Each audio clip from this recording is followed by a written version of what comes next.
Welcome and thank you for being here with us today, once again to share ideas that we hope may be useful, practical and doable, this time to work with our students from vocational courses.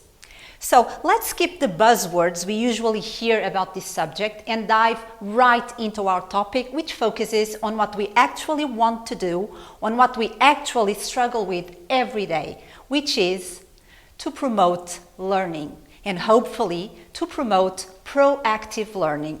We all want to give our students the chance to transform learning into competences and working skills, which they might take out with them into the professional world. So we thought about this a lot and started out from some common premises that led us to 4 questions we would like to discuss today, and we structured our talk around them. The most important question to start with was, what changes may our core curriculum bring about for the whole process of teaching and learning? Considering these changes, we asked ourselves, is there a different strategy we might try that combines what we already do with a more practical approach in order to engage students and facilitate learning? What if this strategy could also develop 21st century skills, which are at the core of every job requirement nowadays? Critical thinking, communication, collaboration, creativity, initiative. Then we came across a question which may be a setback in the whole process: assessment.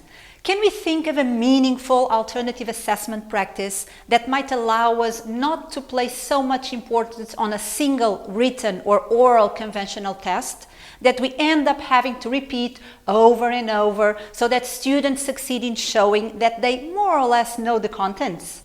Let's start with the first question. What changes may our core curriculum bring about for the whole process of teaching and learning? Remember, we are here to discuss ideas that we have tried and might work for you. It's not a recipe for success, just kind of a different menu to choose from, using the same ingredients. About the core curriculum, it states the knowledge and competences students should acquire at the end of each module, and for which they have to provide some kind of evidence. It never refers to specific language content. Quite a change, right? We used to have them so precisely defined, written down in our former curricular documents. But obviously, we all know there is no knowledge without contents. So, although they're not explicitly stated, it is kind of self-evident that we have to provide students with language tools. Let's focus on 2 examples. The curriculum doesn't mention the present simple, but it states that students should know how to identify and describe routines and jobs. Will they be able to accomplish this without learning the present simple and some nouns and adjectives along the way? Not really. It also refers that students should know how to write a biography. Won't they need the past simple to do it? The fact is, it doesn't need to be there. As teachers, we know what students need in terms of language in order for them to complete the required task. Besides, we now have the flexibility to choose and decide what and how we can make language meaningful to our students. So, how can we find a way to develop meaningful knowledge which translates into the required competences without ditching content-based goals of language learning? That leads us to our next questions. Is there a different strategy we might try that combines what we already do with a more practical approach that also develops job-required 21st century skills? How would we assess students, and why would we need it? First of all, because we know that students in vocational courses have different expectations, different needs, and deserve that we meet those expectations and needs. Of course, we want to do it without losing sight of our primary goal, which is learning the language. So we thought of a strategy that relies on a well-planned combination of project work and classroom teaching and learning. Let's think about it for a while. On the one hand, we have the traditional learning process. I think we all agree that it's still a bit based on passive learning, short-term memorization, reciting and recall. Most of the times there is low retention when assessment is over. That's not enough for today's world, which relies mostly on collaboration and communication skills. So, we need a strategy that might develop initiative, autonomy, interpersonal and communication skills, know-how, and of course, digital literacy.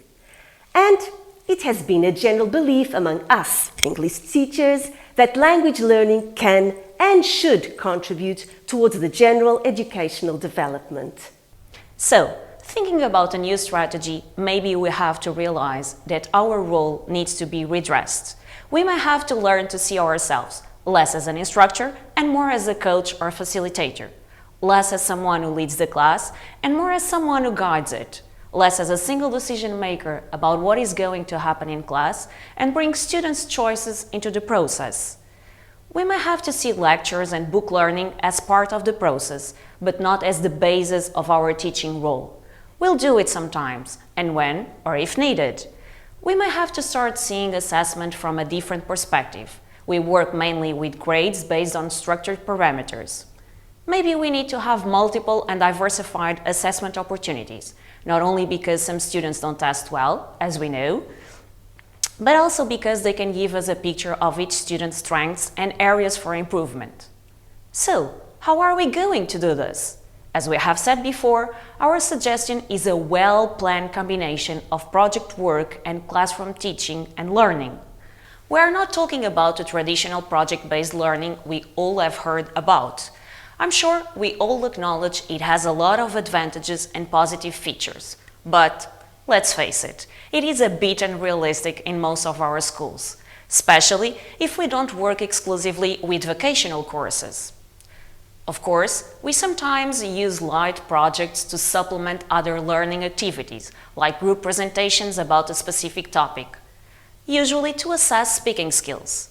But using a visual metaphor, that can be likened to icing on a cake, which can even be set aside, and we don't always need the icing. In contrast, we suggest that projects be like the cake itself. By providing the needed ingredients and layers and working them properly, we can ask students to use them to bake a perfect and delicious cake at the end of the module. This project will be the basis for the management of the module's learning process. And, like a layered cake, it will be a step-by-step process, chunked into smaller parts with input of meaningful linguistic content and frequent assessment checkpoints. The best way to see how this might work is to show you the result of an experiment I did last year for Module 6. This is the end result, a school newsletter about environmental issues. There were several steps along the way. I'll start by contextualizing. I had 2 courses working together in the same class. They were really low proficiency students and highly demotivated. I know that's not always the case. The class dynamics between students from both courses was also difficult to manage. I had tried book learning in Module 5 and the general outcome was poor. I ended up, some of you might relate, repeating tests of different skills over and over again. So I decided to try a different approach in Module 6. First, I talked to the students to check if they were willing to try a different approach. I told them about what I thought were the benefits and the challenges, and after some discussion, they agreed. So I put myself to work. Idea, objectives, time management, assessment, all the while thinking about the fact that I had students of 2 very different areas and I wanted to adjust the task to their interests to motivate and engage them in the learning process. The topic was environment. First of all, we decided what the final project would be, a newsletter. Secondly, we divided the topic into areas they might be interested in and ended up with the commerce students opting for topics like friggin' lifestyle, fast fashion and recycling, and the health assistance students opting for endangered species, ocean pollution, microplastics, vegetarians and vegans. And you can already see how they could relate to the study areas. We started with a simple vocabulary task, a glossary. I asked students to research texts about the chosen topic. As they were low proficiency students, I told them the text could be in Portuguese. I had them underline all the specific words or expressions in the texts. I brought some too, some texts of course. The first task was to write a glossary of specific terms that they had to translate and then choose a way to present them. Of course, some groups were more diligent than others, and these are some examples of what they come up with. These had an assessment rubric to give students feedback of their work at this stage. Then we moved on to task 2, the longest and more hardworking. Students had to decide on a short project they would like to develop. Each group should choose what kind of final product they wanted to do, bearing in mind that they would have to show to the whole class what they had learned about the topic. Here is what they chose to do, and you can already see a wide variety of outcomes. This stage took most of our lessons. Students worked in small groups with my supervision. It worked surprisingly well. I felt I had different students working with me this time. During the elaboration of the task, students were given input concerning language structures they needed and had some book learning grammar lessons. They took them willingly as soon as they realized they were useful to accomplish the task, namely countable and uncountable nouns, comparative, connectors, modal verbs, questions, if clauses type 1. And at the end of the deadline, all the groups had accomplished their tasks and had to present them in class. The most impactful presentation in terms of class feedback were the Instagram page about ocean pollution and microplastics and the interview with the Freegan. And you should see how excited they were when they got in touch with an actual Freegan from America who accepted to answer their questions. Then they transcribed the interview to show in class. And this step was again assessed with a rubric. The last task was the creation of the newsletter. The students were asked to summarize the information they had learned into a page to publish on the newsletter so that it could be accessed by everyone. And this was the final result, which involved drafting, correcting, redrafting, and then organizing it in a digital newsletter format. And this was the final result. So, from experience, this was a very successful approach. And it clearly fostered a deeper engagement and motivation, which are key to successful learning. And as many parts of the project are group-based, students have to develop collaboration and communication skills. Underlying collaboration and communication, there's always the need for problem-solving, flexibility, leadership. As we all ask for a final product, we will also call for creativity, information, and digital literacy. So, a lot of the so-called 21st century skills. You might be wondering now, and challenges? Are there challenges? Quite a lot. The degree of uncertainty and discovery involved, yes, we might not always be in control of the lesson 100%. Some students will do more than others, obviously, but that always happens regardless of the strategy. And in teamwork, you'll see that students end up by checking each other's tasks and self-regulating the work that has to be done. We need to cope with different levels. We always need to have this in mind, but teamwork is usually very helpful as group members help each other. Besides, even struggling students can show their strengths. Groups work at different paces. Here comes the importance of planning and establishing realistic deadlines, reminding students that meeting deadlines is also part of their assessment, and also that everybody's work is an important contribution to achieving the final common project. Noise. Okay, this one is tricky, but think about it. Isn't there noise already involved in a language classroom? Aren't English classes supposed to be lively and communicative? We have songs, listening exercises, debates. Another issue may be the use of their native language. Well, we would like students to be using English all the time, but we know they will be using their native language while they are working. We don't see this as an issue.